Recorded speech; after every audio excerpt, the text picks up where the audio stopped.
Puji syukur kita panjatkan karena berkat rahmat-Nya kita semua dapat berkumpul di acara kelas pajak online pada pagi hari ini dalam keadaan sehat. Perkenalkan, nama saya Wulan selaku pelaksana seksi pelayanan KPP Pratama Pontianak Barat yang akan memandu acara dari awal hingga akhir. Izinkanlah saya untuk membaca susunan acara yang akan diselenggarakan pada kelas pajak hari ini. Acara yang pertama yaitu pembukaan dan doa oleh MC, kemudian menyanyikan lagu Indonesia Raya, lalu menyaksikan video arahan Direktur Jenderal Pajak, kemudian foto bersama, lalu penyampaian materi oleh penyuluh KPP Pratama Pontianak Barat, lalu diakhiri dengan sesi tanya-jawab. Sebelum kita memulai kelas pajak pada hari ini, marilah kita berdoa sesuai kepercayaan masing-masing. Berdoa dipersilahkan.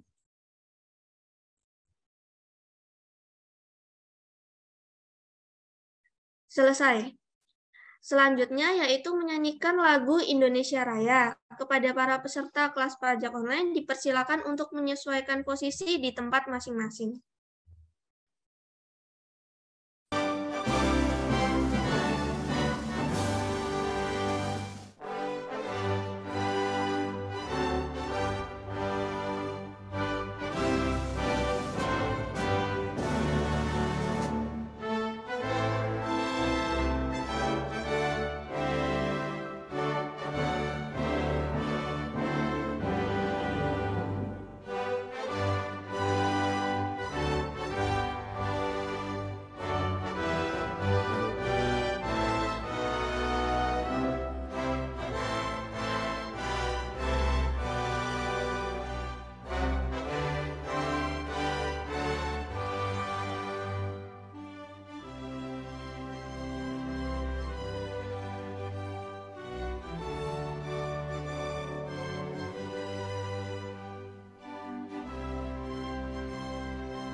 Selanjutnya yaitu video arahan dari Direktur Jenderal Pajak Bapak Suryo Utomo. Assalamualaikum warahmatullahi wabarakatuh. Salam sejahtera bagi kita semua. Om Swastiastu, Namo Buddhaya, salam kebajikan. Para wajib pajak yang kami hormati dan banggakan.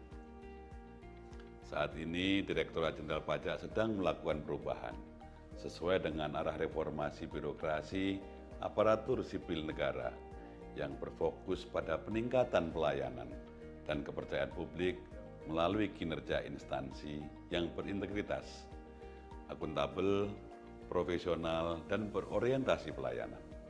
Kemajuan pesat dunia ekonomi dan teknologi digital menginisiasi perubahan sistem perpajakan secara menyeluruh yang meliputi penyempurnaan regulasi hingga perbaikan sistem administrasi perpajakan yang diharapkan dapat meningkatkan basis perpajakan. Reformasi perpajakan yang dilakukan oleh Direktorat Jenderal Pajak melalui pembaharuan sistem administrasi perpajakan dilaksanakan terhadap 5 pilar utama yang terdiri dari bidang organisasi, sumber daya manusia, teknologi informasi, dan basis data, proses bisnis serta peraturan dan perundang-undangan. Reformasi perpajakan jilid yang ketiga dimulai tahun 2018 dan diharapkan sistem inti administrasi perpajakan diluncurkan pada tahun 2023. Untuk menjaga reformasi perpajakan berhasil guna serta menjamin pelayanan prima kepada stakeholders, dimohon dukungan dan partisipasi Bapak dan Ibu wajib pajak dengan turut menjaga marwah reformasi dengan menyampaikan kritik dan masukan positif untuk kesempurnaan reformasi perpajakan yang sedang kami jalankan. Apabila terdapat indikasi pelanggaran disiplin dan etik pegawai yang berpotensi mencederai reformasi perpajakan ini, mohon Bapak dan Ibu tidak perlu ragu untuk melaporkannya kepada kami melalui saluran pengaduan resmi Direktorat Jenderal Pajak. Kami ucapkan terima kasih kepada seluruh pihak yang telah berkontribusi dalam pembangunan negara melalui pajak, serta mendukung reformasi perpajakan untuk mewujudkan Indonesia yang lebih baik. Semoga upaya kita bersama ini memperoleh petunjuk dan ridho dari Tuhan Yang Maha Esa. Salam reformasi. DJP Kuat, Indonesia Maju. Wassalamualaikum warahmatullahi wabarakatuh. Om Santi Santi Santi Om.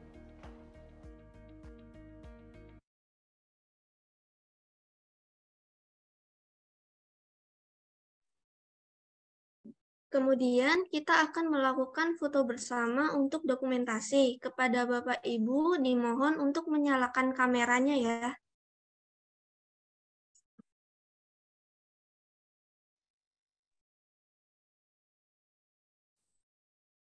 Udah.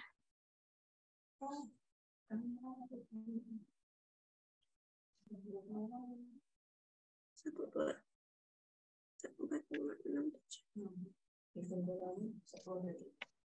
Ya, kita tunggu 10 detik lagi ya untuk menyalakan kameranya.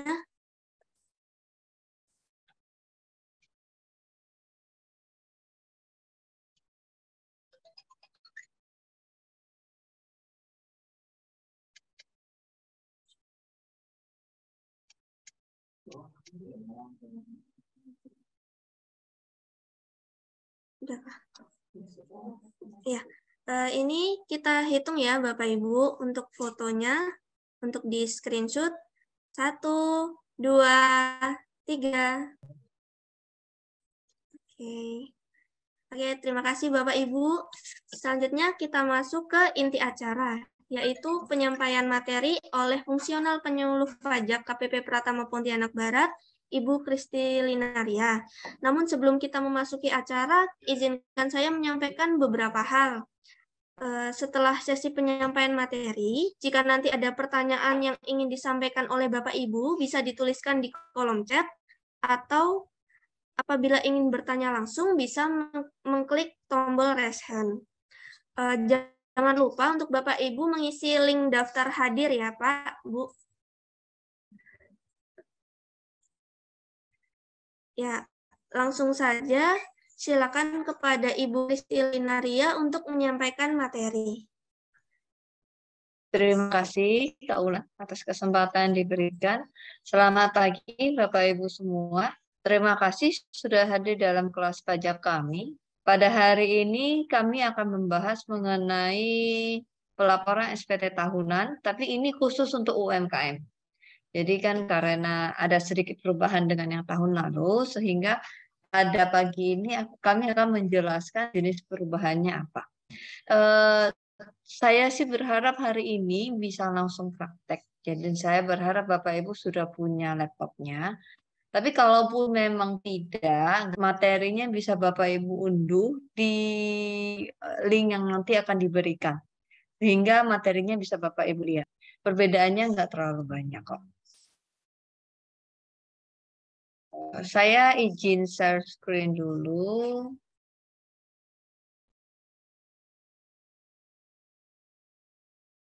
Nah, semoga kelihatan ya Bapak Ibu ya. Jadi aturan lama itu pakai PP 23. Tapi untuk tahun 2022 kita masih pakai PP 23. Tapi nanti di tahun 2023 ini kita akan menggunakan PP 55. Jadi itu ada sedikit perubahan untuk Pak. Namun nggak masalah sih Bapak Ibu, kita bahas yang PP 23 dulu. Nah, pada tahun 2022, saya lupa bulannya, itu ada UU HPP. sehingga ada sedikit perubahan yang terjadi untuk wajib pajak UMKM berdasarkan UU HPP tersebut.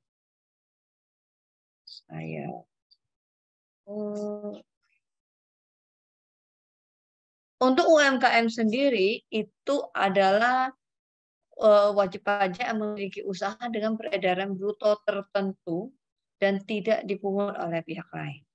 Ini bruto tertentu ini dibatasin. Nah, bruto tertentunya itu berapa? Bruto tertentunya itu 4,8 M dalam 1 tahun pajak. Jadi tahun pajak yang dipakai di Indonesia itu Januari sampai Desember. Dalam 1 tahun pajak, peredaran brutonya tidak lebih dari 4,8 M dalam 1 tahun. Sehingga kalau dirata-ratakan, rata-rata dalam sebulan tidak melebihi 400 juta. Nah, apa saja yang harus apa saja yang harus disiap dalam hal tersebut?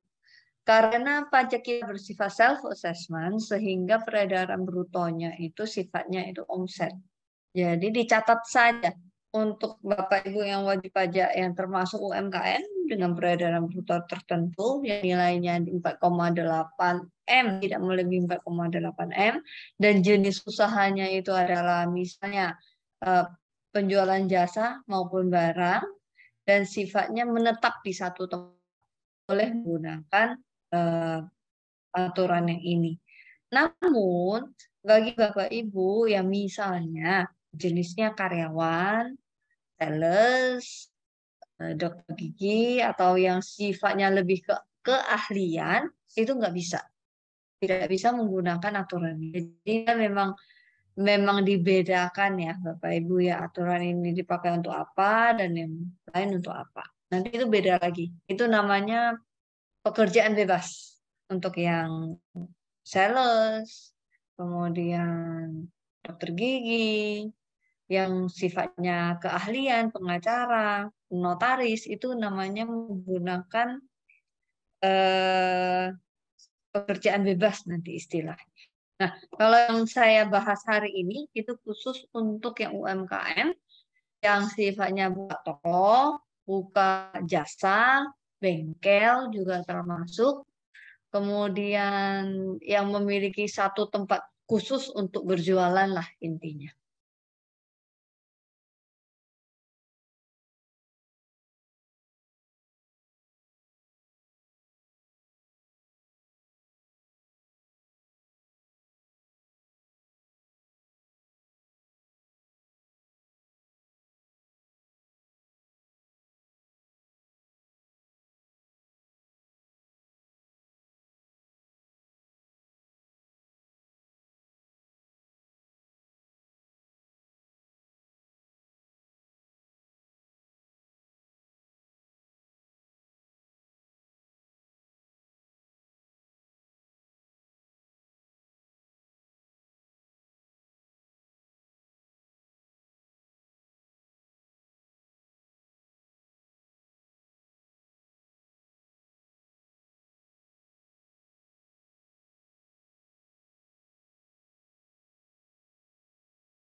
Udah, maaf Bapak Ibu, tadi laptop saya jaringannya bermasalah. Saya ulangi share screen-nya ya.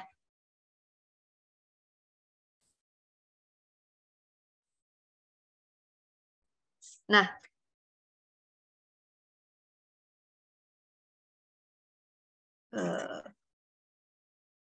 oke.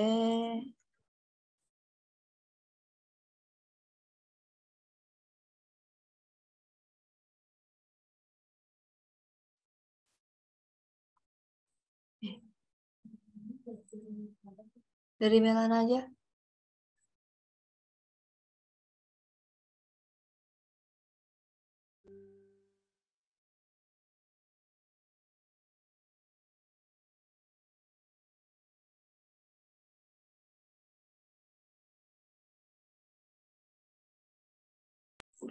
Sebentar ya Bapak Ibu ya.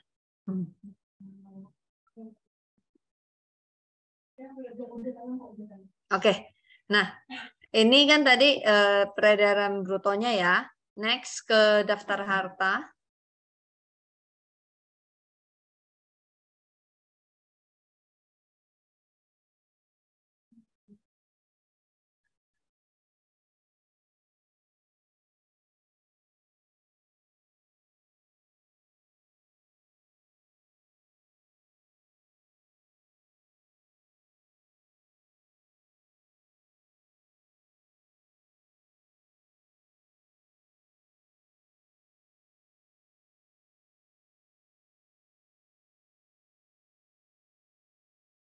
Nah, untuk daftar harta itu kadang-kadang masih banyak yang bertanya, jenis harta apa aja yang harus dimasukkan.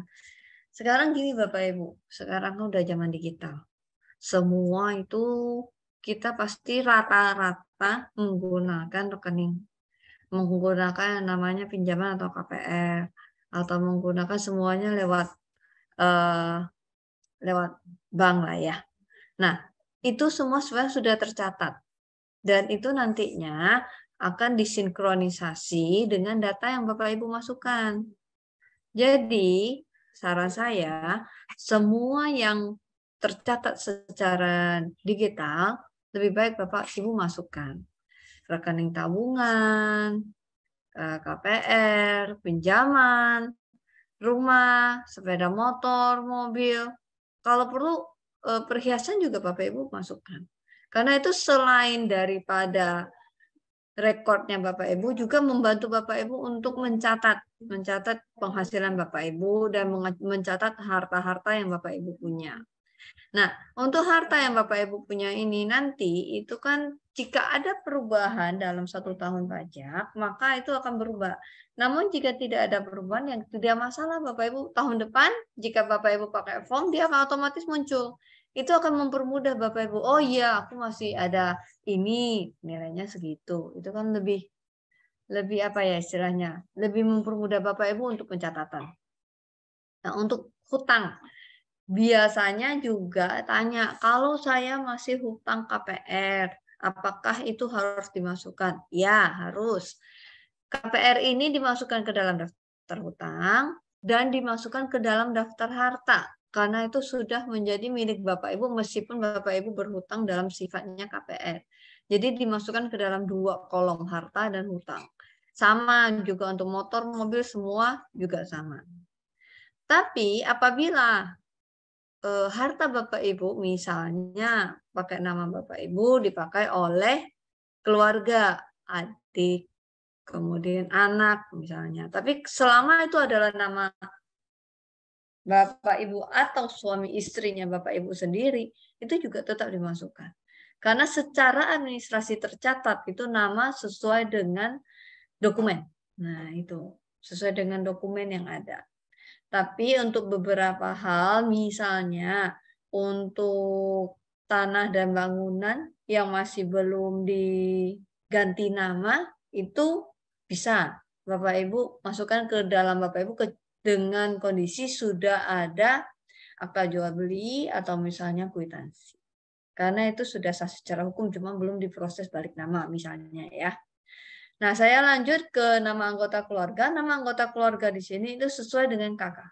Kakak yang ada di kakaknya Bapak Ibu. Diinput aja semuanya. Kenapa harus diinput? Karena ini akan mempengaruhi PTKP nanti. Tapi ya diinput aja lah, nggak masalah. Karena itu juga untuk validasi data Bapak Ibu nanti untuk pemadanan NIK ke NPWP tahun 2024. Oke, next.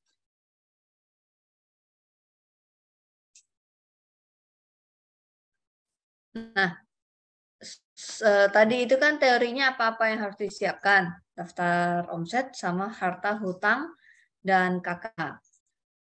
Untuk pendaftarannya, saya sih berharap semua yang di sini sudah punya NPWP ya Bapak Ibu ya. Nah, jika Bapak Ibu lupa dengan password atau email, silakan foto selfie, kemudian kirim ke WA Helpdesk, nanti kami bantu secara online. Namun jika Bapak Ibu mau langsung ke kantor, itu juga silahkan, bisa ke kantor, bawa aja KTP NPWP-nya. Sudah difotokopi atau tidak, nggak masalah, karena di kantor kami menyediakan mesin fotokopi. Nanti bisa permohonan untuk EVIN-nya. Jangan lupa kakaknya juga dibawa. Nah, kalau misalnya Bapak Ibu sudah punya EVIN, Bapak Ibu bisa ganti password atau email.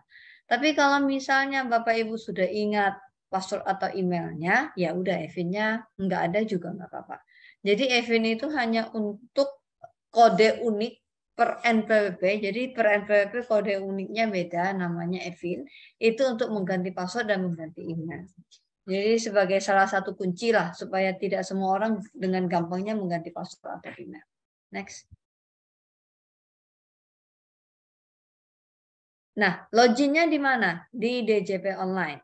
Saya juga sekalian mengingatkan Bapak Ibu, akhir-akhir ini sedang marak penipuan mengatasnamakan kantor pajak, telepon, katanya Bapak Ibu ada hutang, kemudian segera membayar, jika ingin membayar tekan 9. Nah, itu saya mohon hati-hati. Tolong dikonfirmasi dulu ke KPP terdekat atau KPP administrasi. Kenapa? Karena kantor pajak tidak akan memotong secara langsung dari rekening serta-merta melalui telepon. Nah, ada prosedurnya dalam setiap proses administrasi perpajakan itu ada prosedurnya. Jadi nggak bisa, oh saya Bapak Ibu ada hutang pajak sekian, ya udah saya mau potong rekening Bapak Ibu. Kalau Bapak Ibu nggak bayar dalam waktu 24 jam nggak bisa. Kalau memang ada kasus seperti itu tetap harus ada surat tugas dari jurusita dan harus ada nama petugasnya siapa, dokumennya apa, nah itu harus jelas. Jadi nggak bisa lewat telepon ya Bapak Ibu ya, hati-hati dengan penipuan. Oke, next. Nah, untuk pelaporan menggunakan e-form, sementara memang hanya pakai komputer atau laptop. Jadi nggak bisa Bapak Ibu menggunakan HP. Masih belum bisa. Tapi kalau yang model baru saya nggak ngerti sih kalau yang tab. Selama dia bisa diinstal Adobe Acrobat Reader DC, harusnya bisa.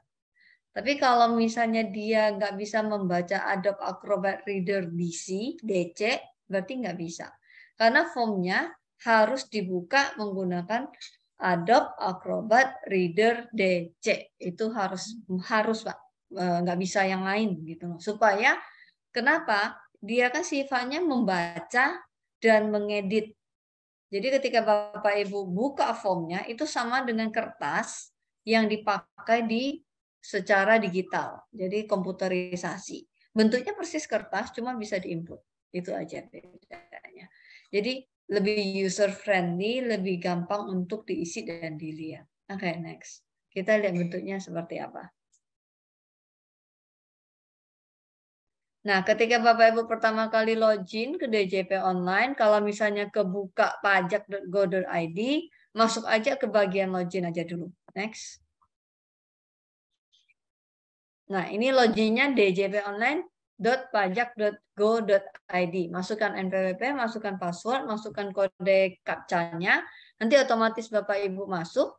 Tapi kalau Bapak Ibu lupa password, di bawah ada reset di sini.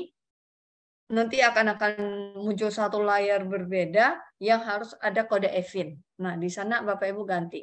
Kemudian ada satu layar di layar tersebut ada centangan apakah Anda lupa email? Kalau jika lupa dicentang saja. Kenapa email penting? Karena nanti kode verifikasi itu akan masuk ke email Bapak Ibu untuk kita submit paling terakhir. Nah, kode verifikasi ini jika misalnya kondisi lagi error, Bapak Ibu sudah klik berkali-kali dan tidak muncul, Bapak Ibu boleh menghubungi WA Helpdesk, nanti kami bantu untuk pemberian kode verifikasi. Nggak masalah, itu kami bisa bantu cek. Tapi dengan kondisi nggak masuk ke email Bapak Ibu sudah ditunggu misalnya sudah 1 jam dan sudah diklik ya. Kalau belum diklik berarti dia nggak tercreate. Oke, next. Nah, ini bentuk halaman pertamanya. Bapak Ibu karena kita membahas tentang UMKM, maka yang diklik adalah e-form. klik e-form. Nanti next muncul halaman berbeda. Nah, bentuknya seperti ini. Dan Bapak Ibu pilih apakah Anda menjalankan usaha atau pekerjaan bebas. Iya, karena di atau. Memang Bapak Ibu bukan pekerjaan bebas, tapi Bapak Ibu menjalankan usaha. Nah, sampai di sini, apakah ada Bapak Ibu yang mau sambil praktek atau kita selesaikan dulu praktek teorinya baru praktek? Gimana Bapak Ibu?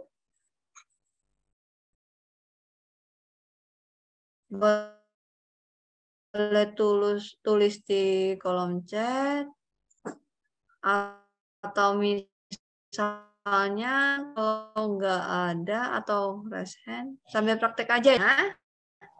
Kemudian login dulu. Nanti saya agak pelankan biar bisa diikutin. Bagi Bapak Ibu yang punya laptop atau komputer, kemudian yang udah bisa login ke DJP online. Nah, jadi Bapak Ibu bisa menggunakannya langsung. Untuk pengisian isinya nanti aja nggak apa-apa. Maksud saya detailnya mungkin Bapak Ibu pikir ya, tapi kan saya masih mau isi daftar harta, kemudian daftar hutang. Detailnya nggak apa-apa, nanti aja. Yang penting Bapak Ibu bisa mengisi. Nah, jangan dikirim aja, jangan disubmit. Salah satu syaratnya dalam e-form itu adalah tidak boleh ada merah itu nanti. Nanti saya perlihatkan bentuk formnya. Ini kan baru masuk pertama kali ke DJP online-nya. Masuk dulu, login dulu, klik e-form, nanti munculnya seperti ini. Klik buat SPT. Nah, kalau diklik e-form dia munculnya seperti ini. Kalau Bapak Ibu klik e-filing dia bentuknya beda lagi.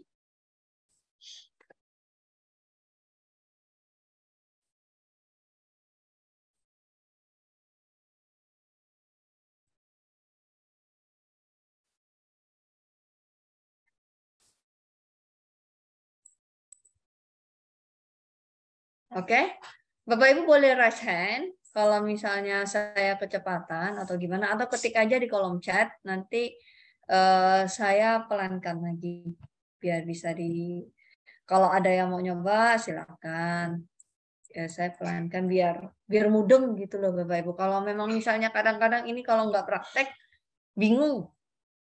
Ini lagi ngomong apa? Oke, saya anggap Bapak Ibu udah masuk ke e-form. Maaf.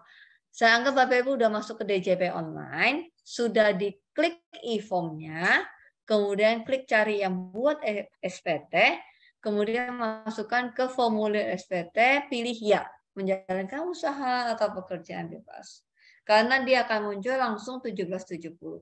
Jika Bapak Ibu pilih tidak, formnya akan keluar itu berbeda antara 1770S atau 1770SS. Khusus untuk 1770S itu harus ada bukti potong. Sedangkan Bapak Ibu adalah UMKM yang tidak menggunakan bukti potong. Sehingga tidak menggunakan yang S ya, menggunakan yang 1770 saja tanpa embel-embel. Oke, next.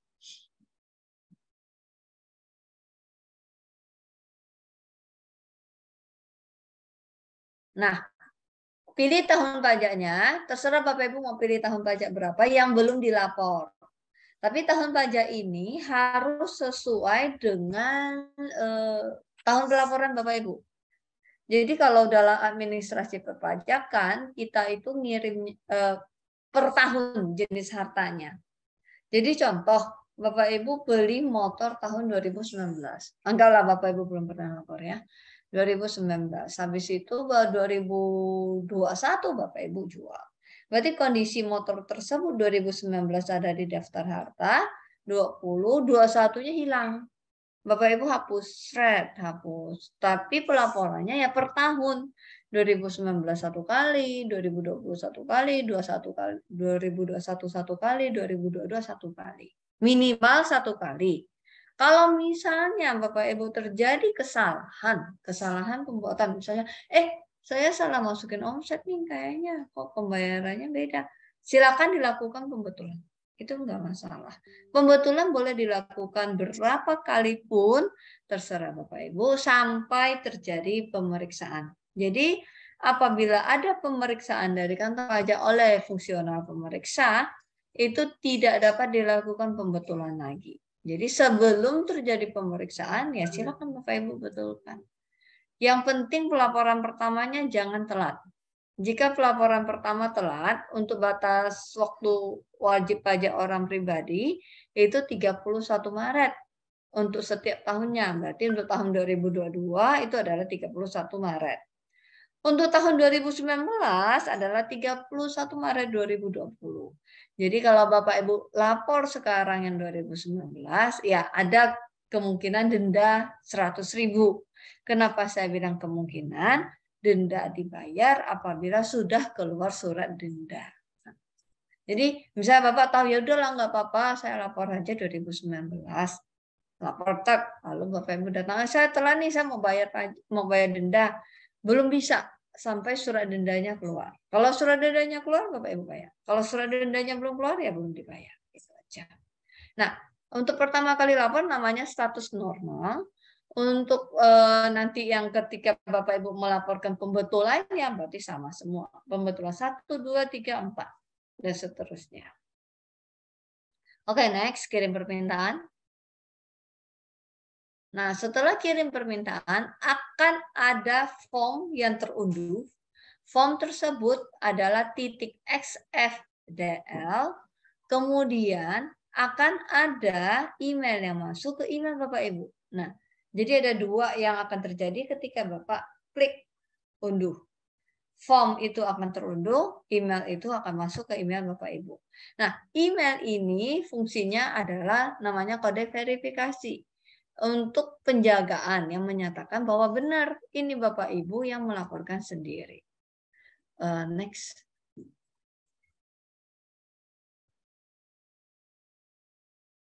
Oke, emailnya nanti bentuknya seperti ini. Kode verifikasinya sekian. Ini nanti Bapak Ibu boleh copy, boleh boleh ketik nanti di bagian halaman terakhir formnya. Oke, next, nggak apa-apa. Nah, untuk Bapak Ibu yang belum memiliki Adobe Acrobat Reader DC, silakan, dia ada satu tab di form Bapak Ibu, bisa dilihat. Tabnya itu untuk download. Download Adobe Acrobat Reader DC. Nanti kalau Bapak Ibu mau download, ini Windows-nya diklik, ya kan? Setelah Windows-nya diklik, dia akan otomatis terdownload seperti ini. Form viewer-nya, Excel-nya. Nah, biasanya masalahnya nggak ke download. Satu, itu jaringan internet. Dua, laptopnya agak lemot-lemot biasanya. Lalu tiga, nah ini agak tricky sedikit. Di laptop Bapak Ibu itu masih ada Adobe Acrobat. Ada beberapa laptop atau PC yang dia tidak mau ada Adobe yang lain di laptop dia selain Adobe Acrobat Reader DC. Jadi kan kita ini mau download Adobe Acrobat Reader DC nih. Tapi di laptop atau komputer kita masih ada Adobe Acrobat.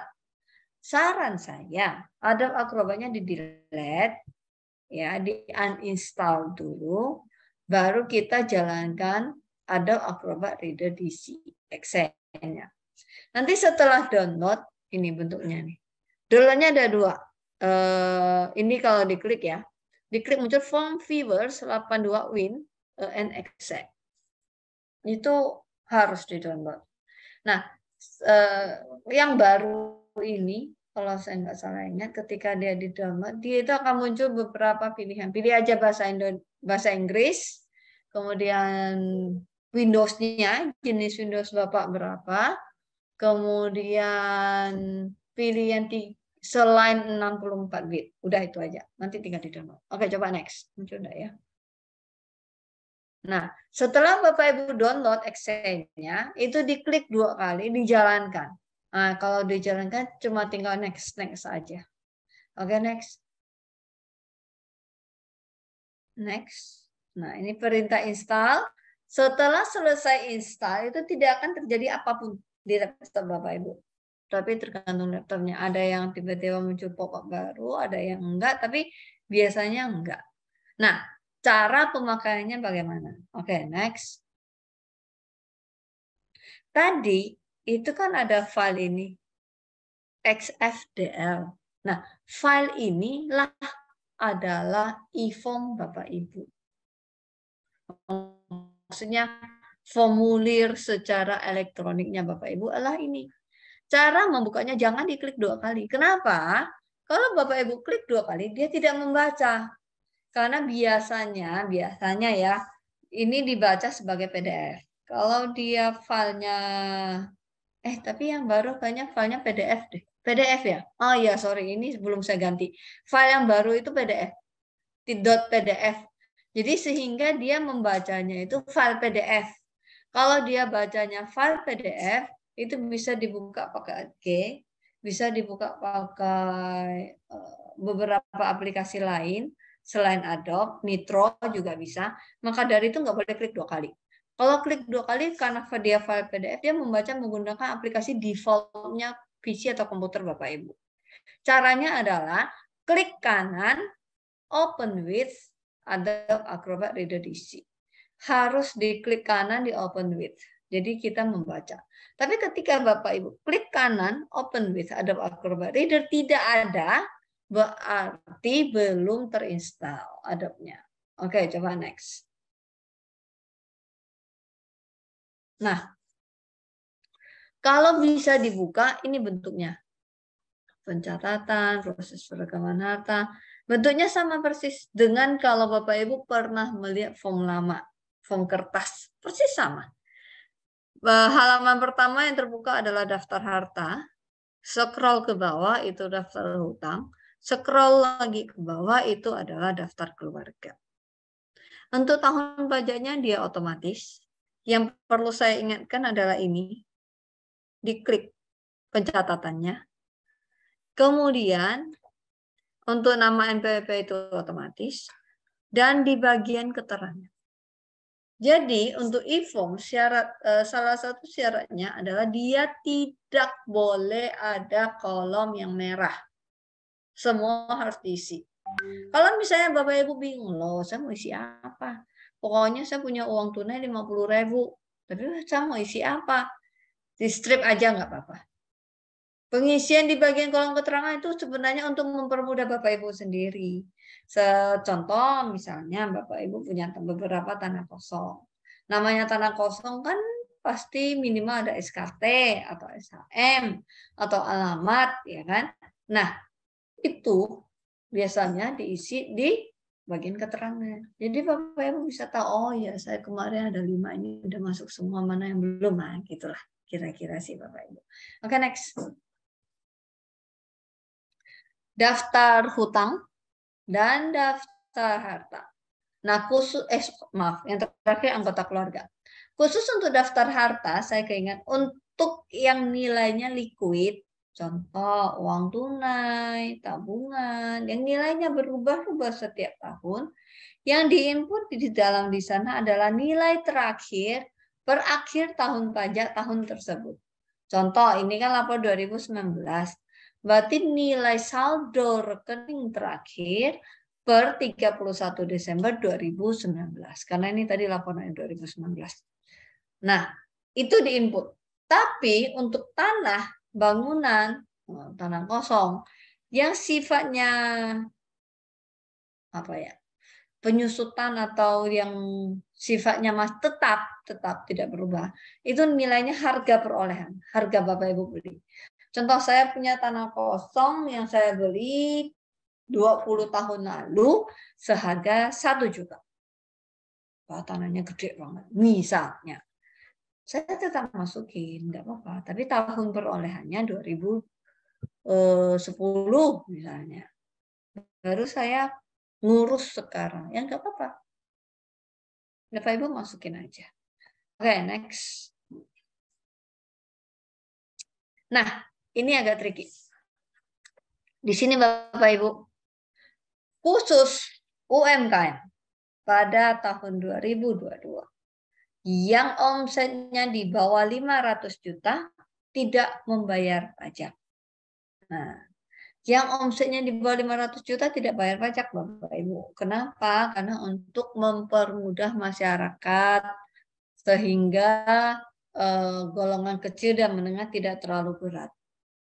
Namun, jika Bapak Ibu omsetnya sudah di atas 500 juta dalam 1 tahun pajak, tetap wajib diisi rincian harganya. Nah, ini anggaplah omsetnya itu adalah 20 juta. 20 juta dalam 1 tahun ya, berarti dia belum PPh terutangnya 0. Tapi jika omsetnya 700 juta misalnya, berarti PPh terutangnya itu yang 200 juta dikali pajak 0,5%. Kurang lebih seperti itu. Maka dari itu kertas yang omset tadi itu sangat berpengaruhi untuk pelaporan. Kita berdasarkan dokumen. Next. Back dulu. Untuk yang ini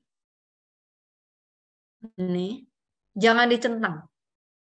Karena kalau Bapak Ibu centang, dia masuk ke satu form berikutnya yang ada lampiran omset. Untuk tahun ini jangan dicentang. Masukkan saja total yang Bapak jual berapa dan nanti masukkan total pajak yang Bapak bayar berapa untuk PPh final UMKM. Jadi jangan digabung dengan yang lainnya Bapak Ibu. Ini khusus untuk PPh final. Yang kode bayarnya 41112840. Ada beberapa pertanyaan, contoh, Bu, saya ini nggak tahu ada aturan itu. Jadi saya bayar tiap bulan. Apa yang harus saya lakukan? Jika itu terjadi pada case Bapak Ibu, silakan dihitung ulang dan dipindah bukukan yang bulan Januari ke bulan yang Bapak Ibu inginkan. Jadi itu boleh, ada prosedurnya. Tapi prosedurnya sifatnya dipindah bukukan. Atau Bapak Ibu mau pindah ke tangan orang lain, adik saya belum bayar pajak nih. Dia mau bayar. Bisa nggak pakai uang yang kelebihan saya bayar? Bisa. Bapak Ibu buat surat pernyataan, tidak keberatan dipindah bukukan, tanda tangan dan cap.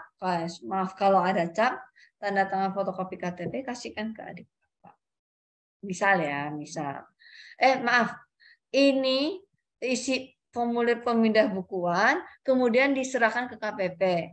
Nanti hasilnya bisa dipakai untuk adik Bapak. Jadi dipindah bukukan ke adik Bapak misalnya. Atau Bapak mau pindahkan ke hutang pajak, itu juga boleh. Misalkan mau pindah ke masa pajak yang lain juga boleh. Jadi pemindah bukuan bisa dilakukan kemana saja selama memenuhi syarat administrasi. SSP asli, form yang ditandatangani. Tapi kalau pindah nama harus ada surat pernyataan. Oke. Tadi Pak Robertus jadi sambil praktek ya Pak ya. Tapi enggak apa-apa, nanti kita sambil coba. Saya kasih lihat yang ini. Jadi bedanya dengan tahun 2021, ini kan udah 2022 ya Bapak Ibu ya. Bedanya dengan tahun 2021 di sini. Nah, di situ bedanya. Jadi dia harus diisi langsung aja, enggak usah dicentang. Udah. Bedanya di sana aja sebenarnya, sisanya sama dengan tahun-tahun sebelumnya. Oke, next.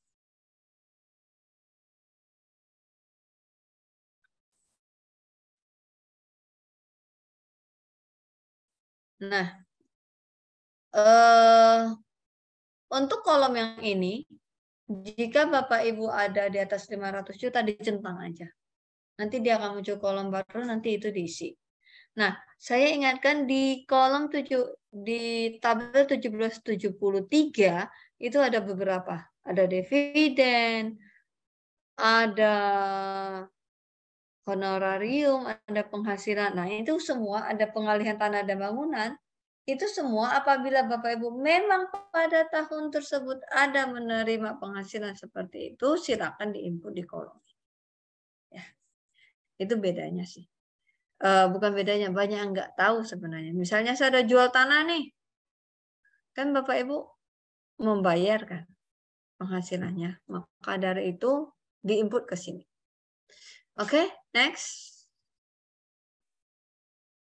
Nah, ini yang kalau dicentang PP23-nya dia akan otomatis muncul muncul halaman baru sehingga Bapak Ibu bisa mengetik omset. Oke, next. Nah, ini dia kira-kira omset Bapak Ibu. Misalnya aja. Yang bisa menggunakan 500 juta itu hanya UMKM. Tapi bukan berarti, maaf ini saya sambil jawab pertanyaan ya, Pak Robertus soalnya nanya nih. Untuk batasan UMKM 4,8 M apakah sudah termasuk potongan 500 juta?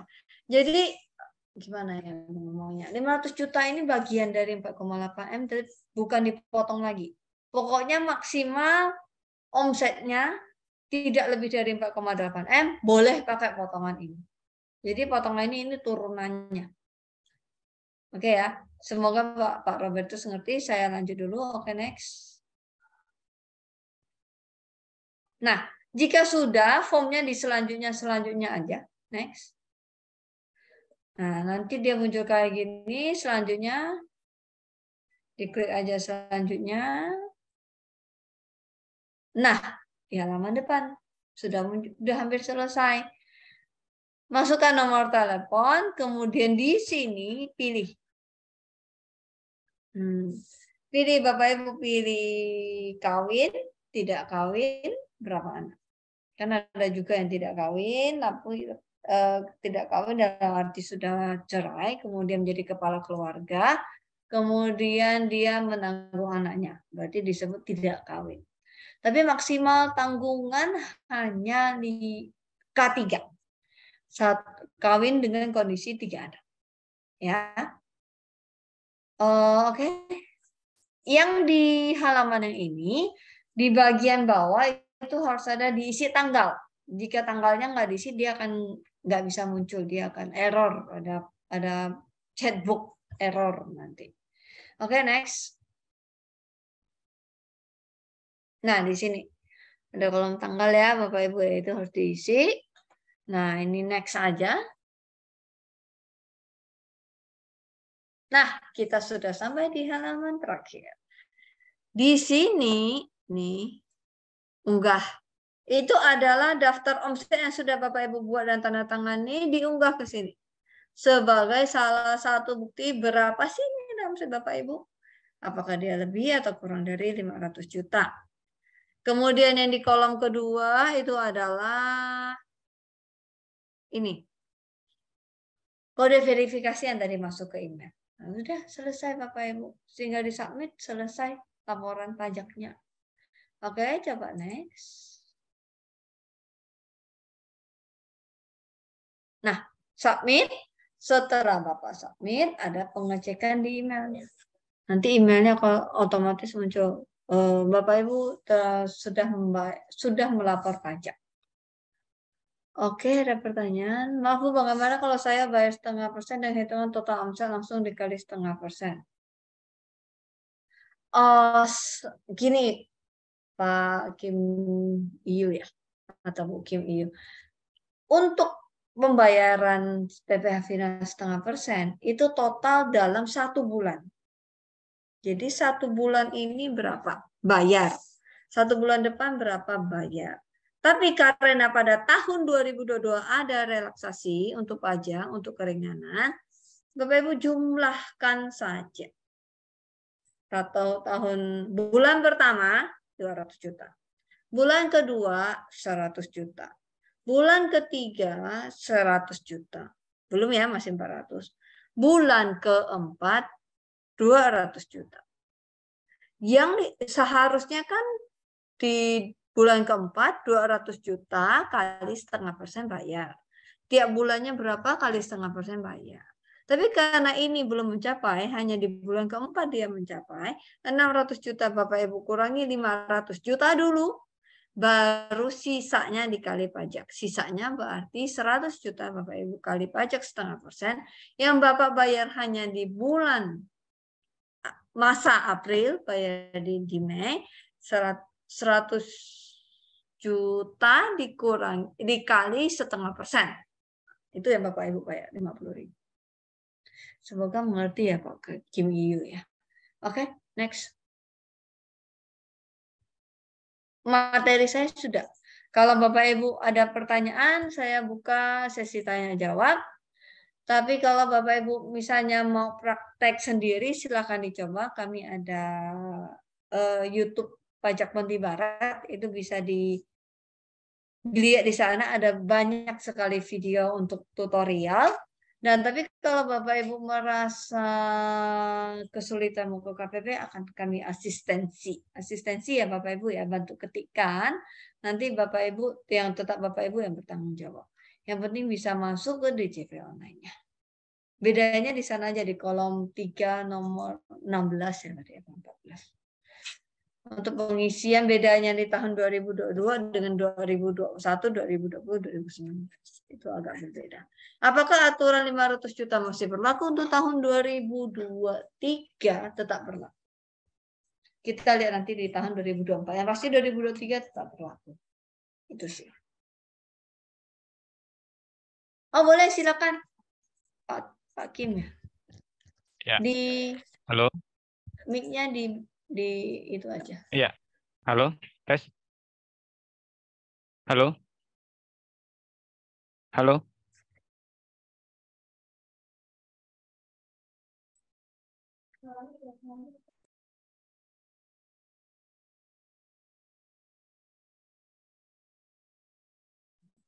Oh, boleh diulang Pak? Halo. Saya baru hidupkan mic-nya sih soalnya. Halo. Ya, saya udah dengar. Gimana Pak? Iya. Iya ya.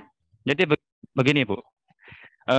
Saya ini kan tiap bulan omset saya memang dari dulu di atas 500. Maksudnya setahunnya itu Setahun. ya hampir mendekati 4,8 sebenarnya. Jadi cukup gede. Jadi dari Januari sampai terakhir Desember kemarin, saya memang setiap bulan saya bayar itu tidak pernah saya potong terlebih dahulu dari yang 500 juta per bulannya itu. Dan sudah terlanjur saya bayar semuanya. Jadi itu saya bagaimana itu nanti hitungannya, Bu? Jadi Bapak buat dulu daftar omset. Lihat Januari itu udah lewat atau belum? Januari 2022 ya, saya ngomong 2022. Iya, 2022 kan tetap saya kan bayarnya per bulan, Bu. Per bulan. Tiap bulan saya store PPH itu kadang rata-rata di atas 1,5 juta gitu. Berarti omset Bapak berapa? Di atas 1,5 itu sekitar 300 juta ya? Ya, 300-an begitu. Jadi memang dari awal saya tidak Oke, berarti itu. Januari Bapak kan baru 300 juta. Benar nggak? Ya. Anggaplah. Kemudian Februari berapa? Februari ya rata-rata kita antara itu Bu, antara 1,5 sampai 1,9. Ini saya lagi membantu Bapak supaya uangnya nanti diapakan untuk perhitungannya. Kan Bapak udah lapor SPT tahunan belum? Belum. Makanya saya mau lapor kemarin. Januari Bapak 300 juta. Februari berapa? Ini saya ambil umpama aja Bu ya, soalnya saya nggak punya data. Nah, katakanlah 1,6 gitu. Berarti kan kurang lebih 300 juta juga. Berarti Januari 300 juta, Februari 300 juta. Harusnya Januari Bapak nggak bayar, ya kan? Karena kan belum lewat. Ya, tapi Nah, kemudian Februari Bapak bayar, tapi tidak full. Sehingga yang Bapak bayar di Januari ini, gunakanlah proses pemindah bukuan. Jadi, untuk pembayaran bulan Januari, Bapak ada namanya proses PBK. Nanti Bapak mau pindah ke 2023 boleh, nggak apa-apa. Yang Februari, kan Bapak bayar full tuh 1,6 juta ya tadi ya. Harusnya kan Bapak masih dapat keringanan pajak 1 juta. Berarti yang 600.000 itu Bapak pindahkan ke 2023 aja. 2023 hitung ulang. Jadi 2023 Januari ini jangan dibayar dulu. Tapi kalau udah terlanjur bayar, kasusnya sama. Januari 2023 Bapak pindahkan nanti untuk April atau untuk Mei. Misal, tadi Januari 2022 Bapak udah bayar 1,5 juta. Ya kan? Bapak mau pindahkan ke bulan Maret 2023. Itu boleh, tapi hitung dulu. Misalnya di 2023 Bapak sudah mulai bayar. harusnya Bapak 2023 bayarnya 2 juta di Maret. Kan ada pembayaran 1,5 juta di Januari 2022. Nah, itu dipindahkan. Nanti di Maret 2023 Bapak bayar 500.000. Oh Itu begitu. caranya. Jadi begini Bu, Dipindah saya bukukan kan namanya. iya saya ngerti. Jadi begini, saya kan Jadi boleh dipindah. dari sepanjang tahun 2022 dari Januari sampai Desember ya seluruhnya sudah saya bayar PPh saya dan tidak ada saya potong sama sekali yang 500 Bayar. juta itu. Ya. Soalnya kalau Ya. tidak saya jelaskan di sini, nanti takutnya dikira omset saya lebih dari 4,8. Takutnya gitu. Nah, kalau Iya. supaya saya, seperti Bu bilang, pindah buku ya, oke lah. Karena 2022 saya tidak potong sama sekali, mungkin bisa pindah ke 2023, begitu maksud Ibu ya? Atau nggak bisa? Iya, bisa. Bukan mungkin, tapi bisa. Oh gitu. Berarti dengan demikian di 2023 saya punya jatah sekitar 1 miliar yang bebas Bapak punya pajak begitu. jatah 2,5 juta. Karena sebenarnya kan dikasih relaksasi 500 juta. 500 juta kita kali 0,5% itu kan 2,5 juta. Jadi Bapak punya jatah 2,5 juta bebas pajak. Itu yang 2022 kan saya belum pakai, Bu. Atau gimana? Ya itu. Bapak bisa pindahkan angka 2,5 juta di 2022 ke 2023. Itu jatah Bapak. 2023 Bapak punya 2,5 juta kelebihan lah istilahnya. Iya, berarti kan di 2023 saya punya total jatah itu 2,5 tambah 2,5 gitu Bu ya? Iya. Benar gitu Bu ya? 2,5 dari bulan tahun lalu, kemudian 2,5 yang Bapak Ibu tahun Bapak berjalan nggak ya, usah bayar. tahun berjalan. Ya, Iya. tahun berjalan. Yang saya mau tanyakan adalah apakah saya perlu membuat pengajuan apa atau gimana supaya tuh enggak rancu nanti pajak saya nih. Harus ya? Harus Bapak ajukan pemindah bukuan. Karena pemindah bukuan itu sifatnya Oh, iya, pengajuan. iya. Kalau Bapak nggak pengajuan, Iya, kami nggak tahu. Iya. Nah, pengajuan namanya PBK.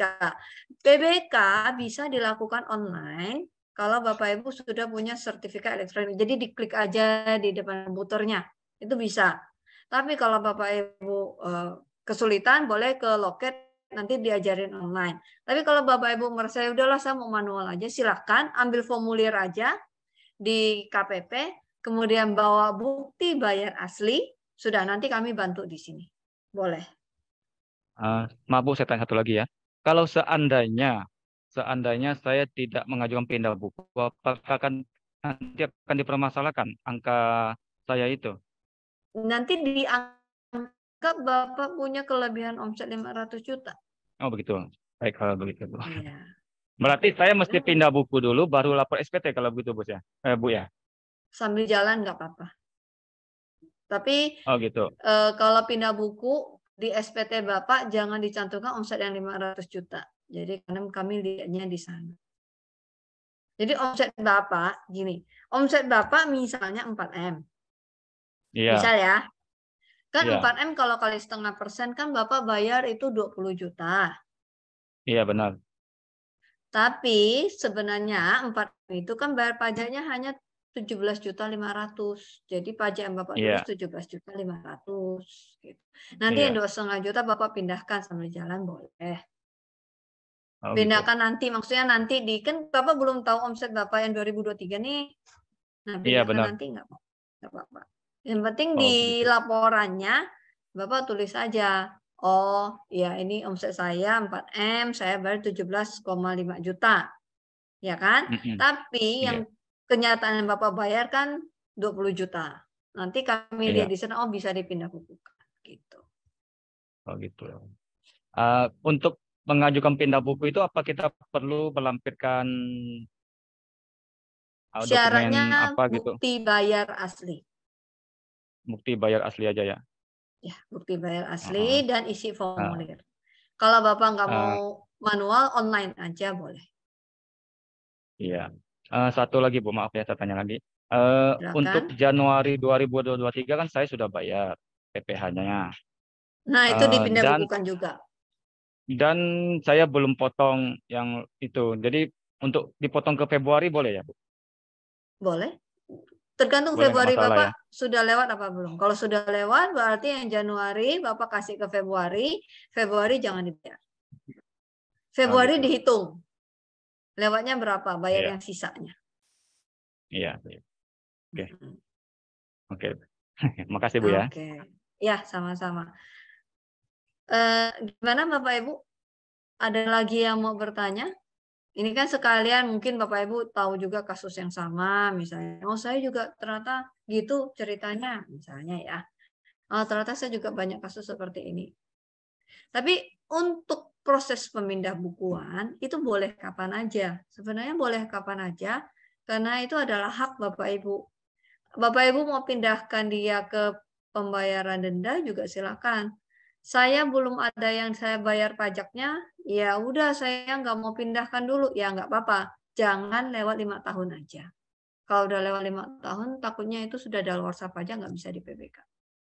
Itu aja sih. Misalnya, ya udahlah nanti aja lah saya proses pindahnya, silakan. Untuk tahun 2022 jangan lewat dari 2027.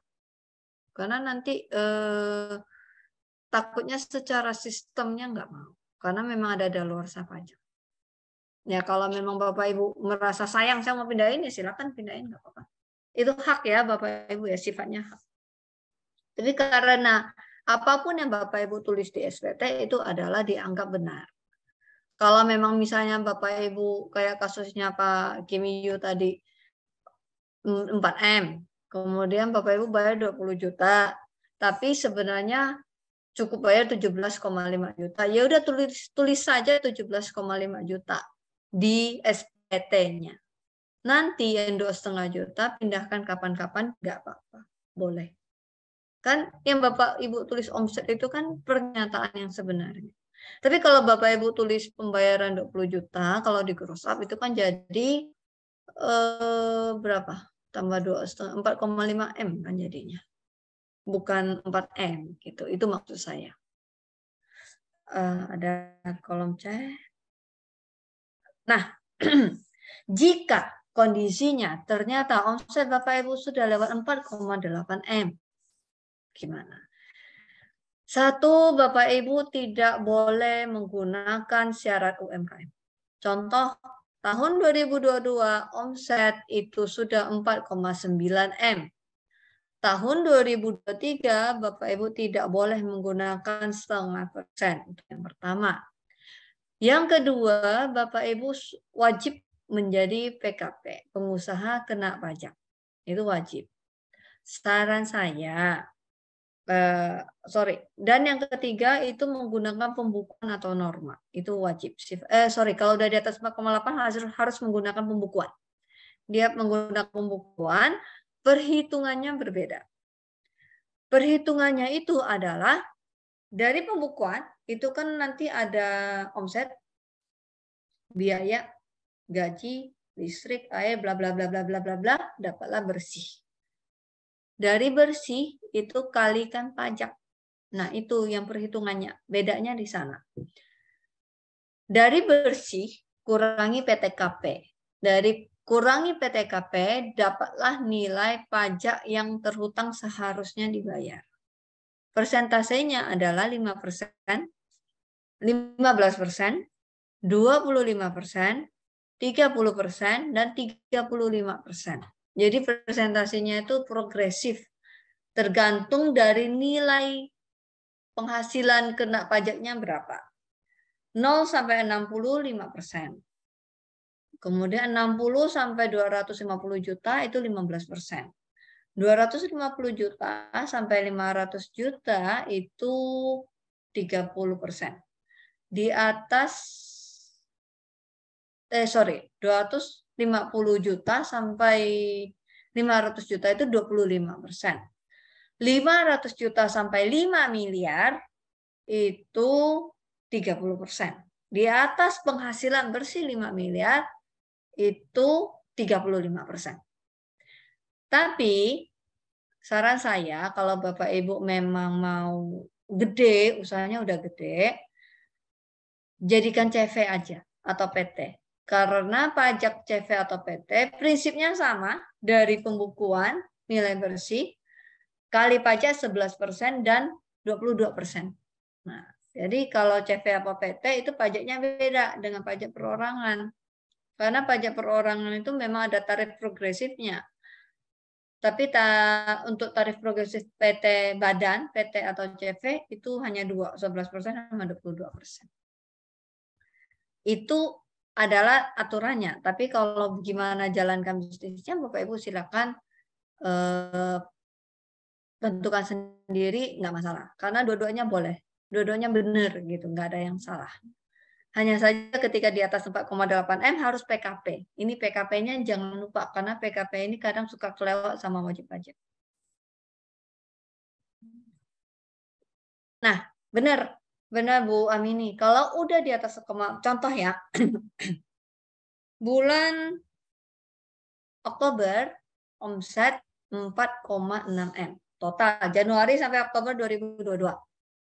Kemudian di bulan Desember ada omset 300 juta. Berarti kan 4,9 M. Di bulan Desember Bapak Ibu masih bayar yang 0,5%, nggak apa-apa. Jadi untuk yang bayar 0,5% selesaikan 1 tahun pajak dulu. Kalaupun misalnya saya nggak usah di Desember deh, saya pindah. Bulan September 4,6 M total ya. Di bulan Oktober 300 juta, 4,9 M. Oktober, November, Desember, Bapak Ibu masih menggunakan prinsip 0,5%. Nggak apa-apa, selesaikan 1 tahun pajak. Nanti di tahun 2023 baru menggunakan tarif progresif. Tapi untuk PKP-nya, di bulan, tadi kan September, Oktober, maksimal di bulan November, Bapak Ibu sudah menjadi PKP. Kalau enggak nanti ada dendanya. Jadi sudah menjadi PKP. Nah, sudah menjadi PKP itu satu, harus mungut PPN 11%. 2, wajib lapor tiap bulan, jika tidak denda 500.000. 3, harus membuat faktur pajak jika itu adalah sifatnya yang gede. Tapi kalau yang masih eceran-eceran boleh ditunggu. Itu untuk menjadi PKP. Untungnya PKP apa? Untungnya PKP, Bapak Ibu kan belanja modal, belanja barang. Ketika Bapak Ibu belanja dengan perusahaan besar, Bapak Ibu mendapat yang namanya faktur pajak. Kalau Bapak Ibu bukan PKP, faktur pajak ini tidak ada gunanya untuk Bapak Ibu. Tapi kalau Bapak Ibu PKP, faktur pajak ini Bapak Ibu bisa untuk mengurangi pajak.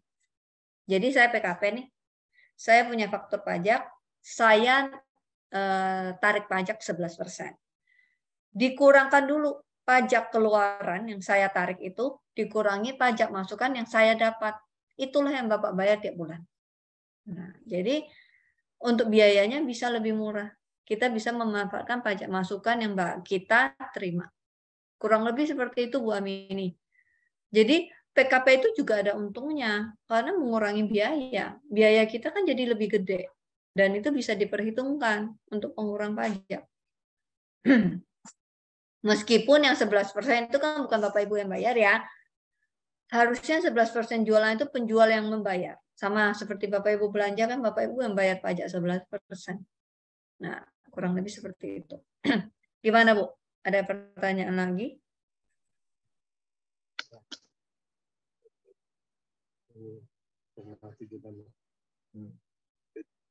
Bapak Ibu yang lain, apakah ada pertanyaan? Atau misalnya seputar pelaporan, PKP, nggak apa-apa saya jelasin sedikit. Tapi kalau memang kurang jelas, nggak apa-apa, ke hardcase saja, nanti kami jelaskan. Tapi untuk PKP itu lebih strict. Dia lebih ketat. Ya? Bu, saya Hengki Bu yang tadi nanya. Iya, silakan Pak. Ini saya mau nanya case-nya misalnya, oke lah PKP ya Bu ya. Kita ngajuin sebagai PKP. Kalau bisnis kita sifatnya retail kan Bu, maksudnya langsung ke end consumer. Iya. Nah, apakah nanti kan katanya kalau PKP itu kan narik pajak, kenain pajak. Berarti kita double berarti ya Bu. Jadi misalnya nih kita dapat harga dari distributor Rp100. Dengan adanya PPN 11% jadinya 111 ya Bu ya. Iya. Kemudian angkanya gedekan. Saya kasih contoh ya Pak. Bapak belanja 1 juta. Ya, oke. Bapak bayarkan 110.000 pajaknya. Betul. Betul ya. Saya angkanya agak gede sedikit biar gampang hitungnya. Bapak jual 1,2 juta. Ya. Berarti pajaknya 132.000 kalau saya nggak salah. Kali ke 11%. 132.000 kali 11%. Kali 1,2 juta. Bapak jual 1,2 juta barangnya. Ya. Pajaknya 132.000. Jadi total yang Bapak jual 1,332 nilai barangnya. Oke. Nah, itulah Bu konsepnya di situ. Kan? Nah, jadi tuh kalau kita jual retail kan Bu, otomatis kan berarti kita jadinya dapatnya jualnya lebih mahal ya Bu ya. Sama seperti Bapak beli di Hypermart, Pak. Kalau beli di Hypermart kan dia tetap selalu ada PPN. Maksudnya di end consumernya tuh loh, Bu. Iya, tetap. Bapak kalau misalnya Bapak belanja di Hypermart, ya kan? Bapak coba ngecek, di bawah ada PPN. End consumernya ada. Oh iya, Bu. Maksudnya gini loh, Bu. Aslinya kan kita kalau misalnya sebelum jadi PKP kan kita cuman cukup nambahin margin aja, bener nggak, Bu? Benar. Tapi Bapak kan bayar pajak. Bapak kan bayar pajak Bapak yang kemarin kan? Kalau Bapak bukan PKP yang 110.000 itu kan Bapak nggak bisa klaim. Berarti itu kan jadi masuk modal Bapak. Saya jelaskan. Barang 1 juta, Bapak bayar PPN jadi 1,1 1.110.000. Itu adalah modal Bapak, benar nggak? Ya, betul.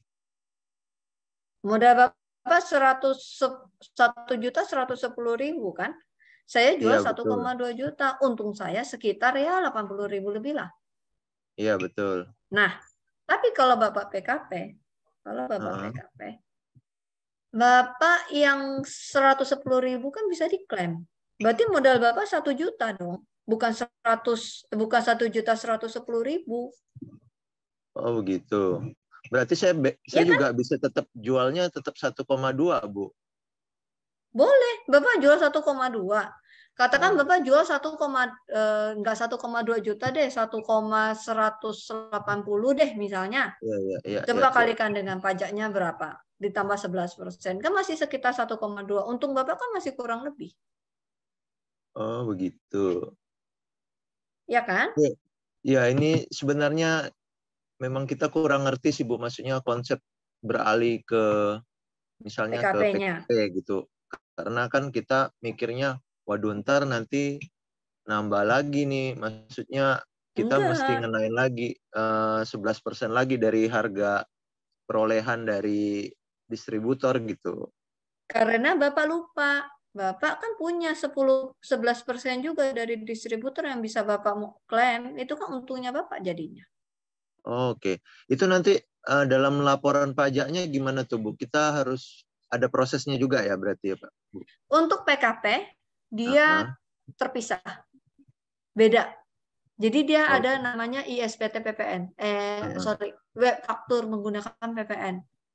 Karena dia sifatnya khusus. Maksudnya ini kan Bapak bisa klaim pajak. Jadi dia lebih strict, lebih ketat. Nah, pokoknya kalau Bapak udah PKP, nanti kalau Bapak udah jadi PKP, nanti diajarkan di helpdesk.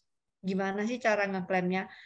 Secara teori garis besar, Bapak harus terima faktur pajak. Jadi setiap kali Bapak belanja ke retail, misalnya kan nggak mungkin dong Bapak belanja ke UMKM, pasti ke retail. Kalau Bapak belanja dikit-dikit kan repot ya, kecuali kurang 1-2 belanja sana jual sini ya nggak apa-apa. Tapi nggak mungkin Bapak setiap kali selalu belanja 1-2 aja kan? Kalau Bapak belanja dalam jumlah gede ke agen kan dia ada faktur. Nah faktur itu Bapak harus terima. Kalaupun Bapak nggak terima, nggak penting kasih NPWP Bapak, nanti ketika dia membuat faktur, itu akan muncul di sistem Bapak.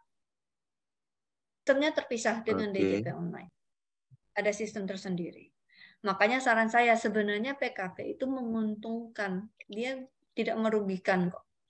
Cuma sedikit perlu effort untuk pelaporannya. Lebih ini ya, Bu. Lebih repot karena mesti pembukuannya mesti detail ya, Bu. Nah, kalau Bapak udah perusahaan besar, pembukuan detail. Kalau udah gede, kalau memang masih warung-warung toko ya nggak apa-apa lah. Tapi kan wajar dong, usaha makin gede, kita makin detail. Baru kelihatan, oh ternyata saya untung tuh sebenarnya berapa sih? Gitu. Gimana Pak? Ada tambahan pertanyaan? Nah Bu, kalau kita misalnya nih baru tahu nih ternyata omsetnya udah lebih gitu.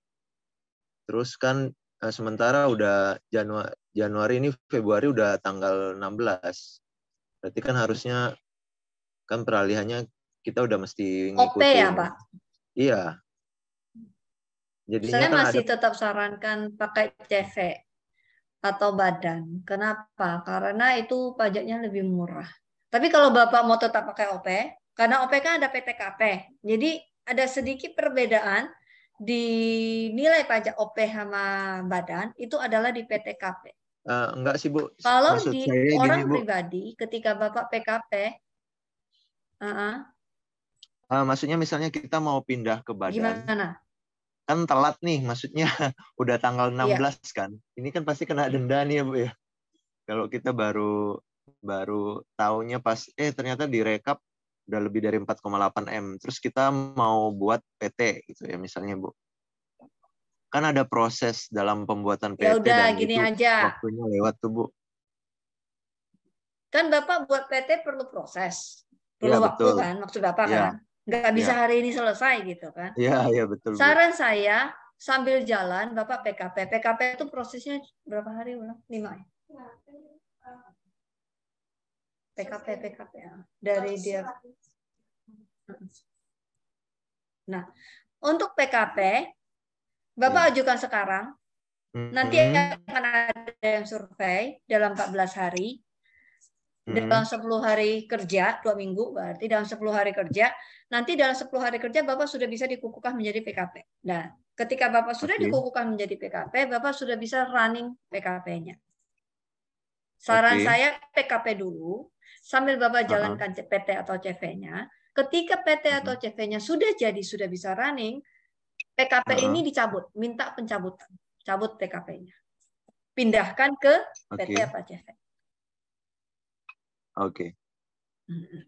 Itu nah, lebih untuk proses laporan pajaknya itu Bu, nanti akan dibantu kah untuk kalau untuk PKP Bapak siapkan laptop itu wajib.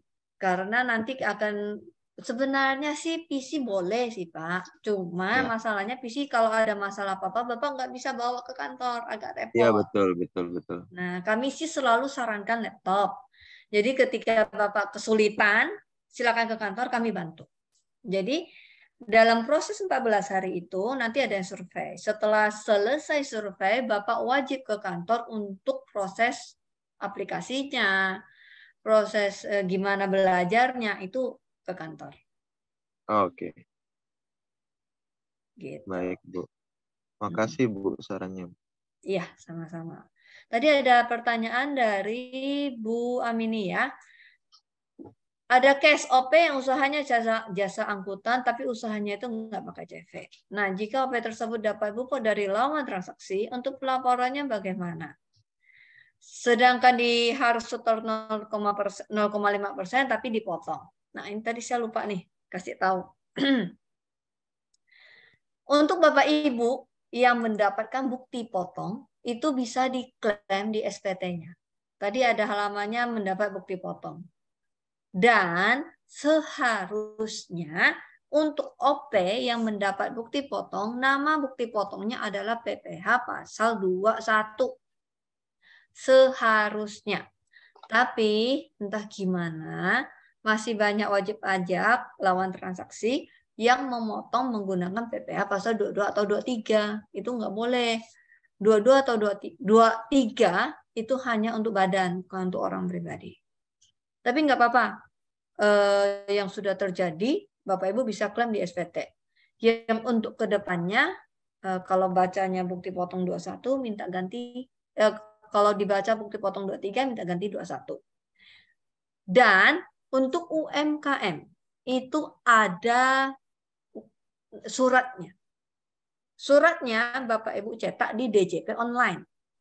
Ketika surat itu sudah Bapak Ibu klik cetak, dia akan meng-create nomor. Ketika Bapak Ibu bekerja sama dengan bendahara yang wajib motong pajak, wajib mengungut pajak, kasih surat itu ke dia. Jadi Bapak Ibu tidak dipungut PPh 22 1,5%. Dia hanya pungut 0,5%. Nanti dia yang pungut, dia kasih tahu Bapak Ibu, dia pungut, Bapak Ibu nggak usah bayar yang 0,5% itu. Contoh, bulan kan Bapak Ibu kan tidak ada pembayaran pajak ya. Tapi seharusnya sih tidak dibayar juga sih sama bendahara. Biasanya bendahara kalau beli sama UMKM di bawah 2 juta dia nggak motong pajak. Apalagi kalau Bapak Ibu punya kertas itu dia nggak motongin. Karena tetap harus menunggu 500 juta. Gitu. Cetaknya di mana? Cari di KSWP, DJP online, yang ada kata PP23. Nanti itu bisa dicetak. Pokoknya harus dicetak. Kalau dicetak, Bapak Ibu punya esket, Bapak Ibu kasih ke lawan transaksi, saya punya ini, jangan potong saya. Bisa. Jadi Bapak Ibu pajaknya nggak dipotong, kan dapat full. Gitu. Semoga membantu ya Bu Amini ya. Nanti dicoba dulu, kalau nggak dicoba memang agak bingung. Tapi kalau udah dicetak kertasnya, cetak banyak-banyak aja, kasihin. Karena itu kan haknya Bapak Ibu untuk jangan dipotong. Ya, saya minta tolong Bapak Ibu jangan lupa isi linknya ya, link daftar hadir. Nanti itu untuk laporan kami soalnya. Gimana? Apakah masih ada pertanyaan? Sudah jam 11 soalnya.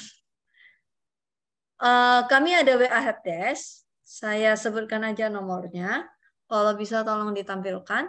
08521 3333 701. Ini nomor WA helpdesk. Untuk YouTube-nya Pajak Ponti Barat. Di sana ada beberapa tutorial. Semoga bisa membantu. Dan untuk Instagram-nya biasanya untuk kelas-kelas pajak. Misalnya kami ada kelas pajak apa, kami masukkan di Instagram. Nah, Bapak Ibu bisa lewat kanal atau media yang Bapak Ibu mau, terserah yang mana.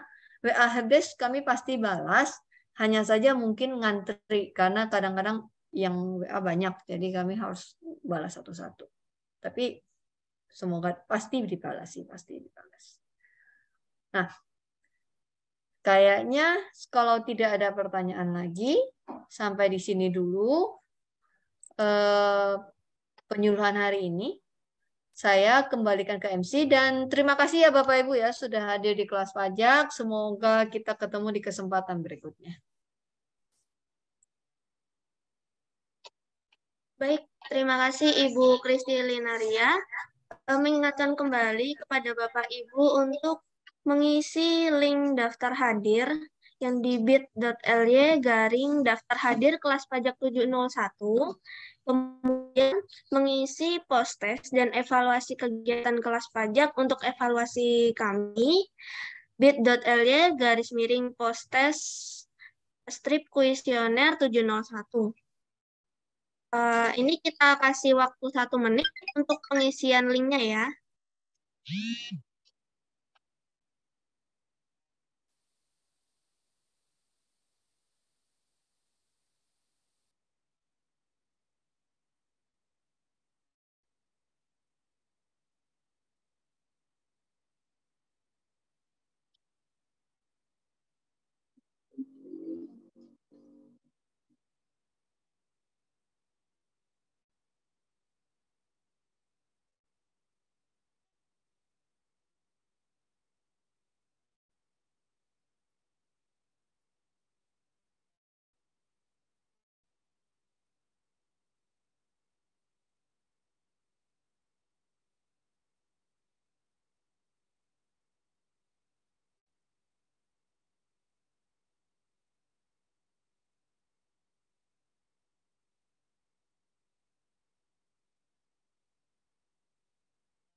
Baik, terima kasih kepada Bapak Ibu yang telah meluangkan waktunya untuk mengikuti kelas pajak pada hari ini.